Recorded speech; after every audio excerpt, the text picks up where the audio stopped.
Hey guys, I'm going to get right into the Bible study. I'm going to talk to you about when a soldier approaches Jesus Christ. And it's an interesting story, and I want to kind of set this up for you. If you were to read about the Roman centurions and the Roman soldiers in battle, these guys were tough fighters. And there was, I remember researching on it where they had a formation that they would fight in, and they had one formation where you'd have this like square foot, so to speak, area that you would stand in, and you would fight the enemy, and you would not deviate from that little square. And each Roman soldier had this little, I don't know, foot by foot, 2 foot square that they would just position themselves in, and they would not give up that area that they were fighting in, and then they would move forward into the battle, and they were very tough fighters.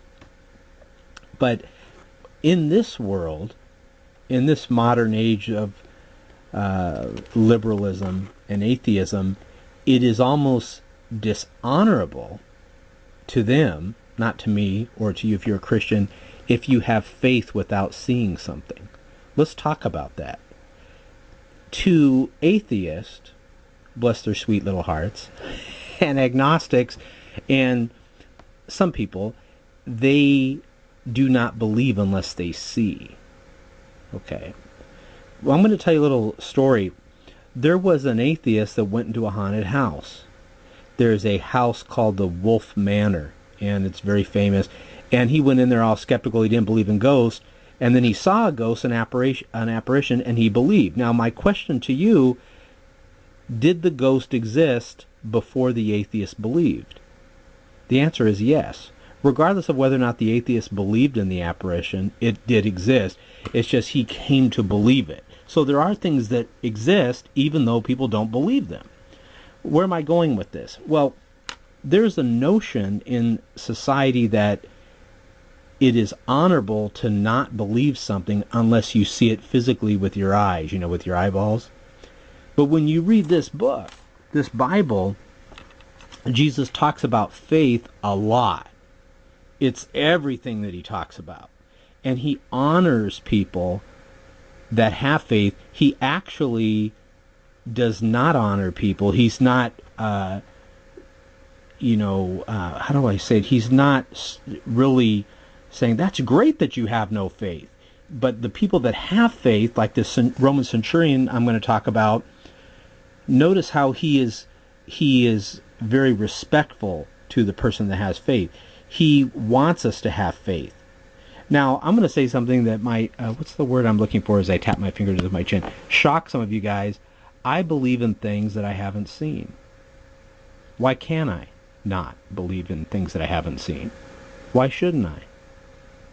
Where does it say that it is illogical for me to believe in things that I have not seen? I do believe in things that I have not seen.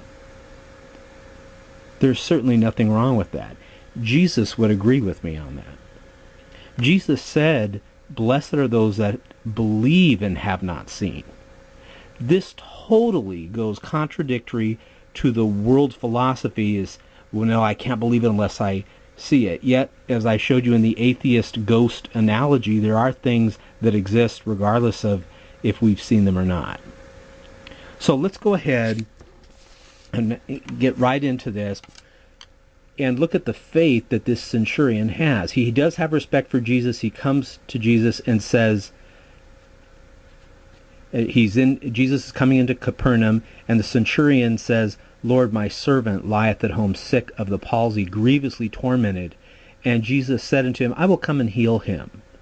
The centurion answered and said, Lord, now check this out. He's going to show Jesus that he's got tremendous faith in Jesus Christ. Lord, I am not worthy that thou shouldst come under my roof. In other words, it'd be an honor for you to come under my roof, but I'm not worthy. You don't have to come all the way. Look how humble he is approaching Jesus Christ. Yet this guy's a centurion saying this to Jesus Christ. He says, I am not worthy that thou should come under my roof, but speak the word only, and look at this. Would blow every atheist mind, and my servant shall be healed. Look at that. That's faith. This is impressive to God. People that say, well, I don't believe something unless I see it. That's not impressive to God. Faith is important. Now watch. He then tells Jesus, for I am a man under authority, having soldiers under me, and I say to this man, go, and he goeth, and to another, come, and he cometh, and to my servant, do this, and he doeth that. So he's saying, look, I can command him to do it, but he knows where the real power is at from God, right? And he says, when Jesus heard it, he marveled. You don't see that a lot where it says he marveled. Jesus is impressed with this centurion, and said to them that followed. So all these people are following Jesus. He stops, and it's one of the very rare points in the Bible where he makes a spectacle, a positive spectacle of this centurion, and he says about this centurion, verily I say unto you, I have not found so great faith, no, not in Israel. Jesus is like, this guy's got it. This guy's got faith. It is honorable to be more like the centurion than to be all skeptical and doubtful and, no, I don't know. Jesus talked about faith. It's a spiritual thing. It's not a worldly thing. The world is doubt, skepticism, just negativity. The faith that Jesus is talking about is a real substance. Watch what it says. Verily I say unto you, I have not found so great faith, no, not in Israel. And I say unto you that many shall come from the east and west, and shall sit down with Abraham and Isaac and Jacob in the kingdom of heaven. But the children of the kingdom shall be cast out into outer darkness. There shall be weeping and gnashing of teeth. Now you might be saying, well, what the heck is Jesus talking about right there? He's saying, but the children of the kingdom shall be cast out into outer darkness, that there shall be weeping and gnashing of teeth. He's talking about people that don't have faith. You see that? He's making a point here. Be like this centurion.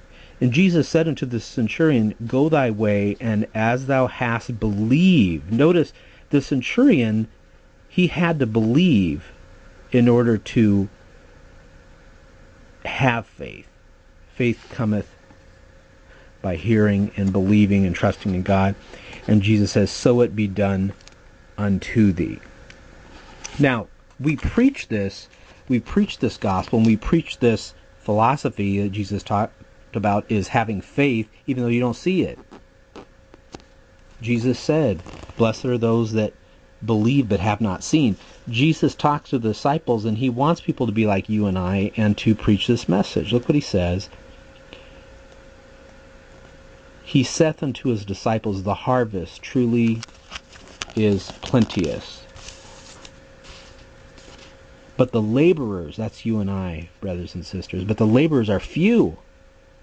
Pray ye therefore the Lord of the harvest, that he will send forth laborers into his harvest. Now what he does is he's telling them, look, go ahead and go out and preach the gospel. And if you jump ahead here, go to Matthew 10,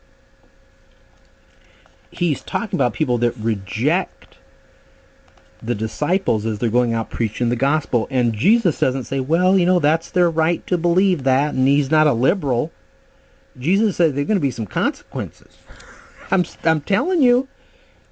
He says right here, and if the house be worthy, let your peace come upon it, but if it is not worthy, let your peace return to it. And whosoever shall not receive you, nor hear your words, when you depart, he's talking about shake the dust off your feet. Look what he says here. Sweet liberal Jesus. And I'm just joking. He's a righteous God. A God of right and a God of wrong. There is good and evil in Jesus' opinion. He says, verily I say unto you. He's talking about the people that do not receive the gospel. It shall be more tolerable, Jesus says, for the land of Sodom and Gomorrah in the day of judgment than for that city. Did you hear that? Well, Sodom and Gomorrah was destroyed. And Jesus is saying here, because they rejected the gospel message that the disciples were preaching, he's saying it shall be more tolerable for the land of Sodom and Gomorrah in the day of judgment than for that city. This is the real gospel. God bless you guys, and have a great week.